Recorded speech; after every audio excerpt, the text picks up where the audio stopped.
ISR, the Scriptures 2009 edition, Proverbs, Mishle, chapter 6, Practical Warnings. My son, if you have become guarantor for your friend, have shaken hands and pledged for a stranger, have been snared by the words of your own mouth, have been caught by the words of your mouth, do this at once, my son, and deliver yourself, for you have come into the hand of your friend. Go, humble yourself, and urge your friend. Give no sleep to your eyes, nor slumber to your eyelids. Deliver yourself like a gazelle from the hunter's hand, and like a bird from the hand of the trapper. Go to the ant, you lazy one. See her ways and be wise. Which, having no commander, overseer, or ruler, provides her supplies in the summer, gathers her food in the harvest. How long would you lie down, O lazy one? When do you arise from your sleep?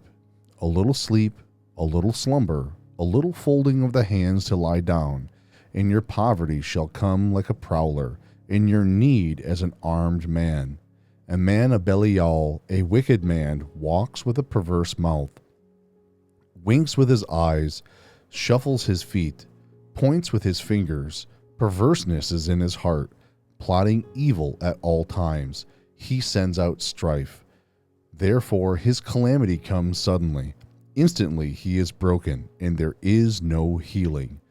These 6 matters Yahuwah hates, and the 7th is an abomination to him: a proud look, a lying tongue, and hands shedding innocent blood, a heart devising wicked schemes, feet quick to run evil, a false witness breathing out lies, and one who causes strife among brothers. Warning against adultery.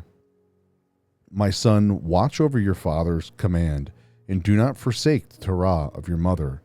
Bind them on your heart always. Tie them around your neck. When you are walking about, it leads you. When you lie down, it guards you. And when you have woken up, it talks to you.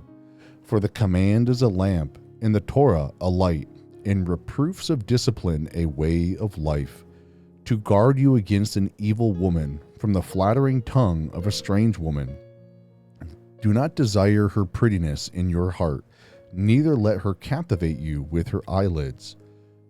For because of a whore one is brought to a crust of bread, and an adulteress hunts a precious life.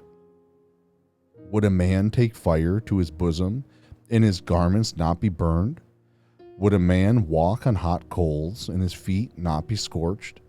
So is he who goes into his neighbor's wife. None who touches her goes unpunished. They do not despise a thief if he steals to satisfy his appetite when he is starving. Yet if he is caught, he repays 7-fold. He gives all the wealth of his house. He who commits adultery with a woman lacks heart. He who does it destroys his own life. He finds smiting and shame, and his reproach is not wiped away. For jealousy enrages a man, and he does not spare in the day of vengeance. He does not regard any ransom, nor accept your bribe, however great.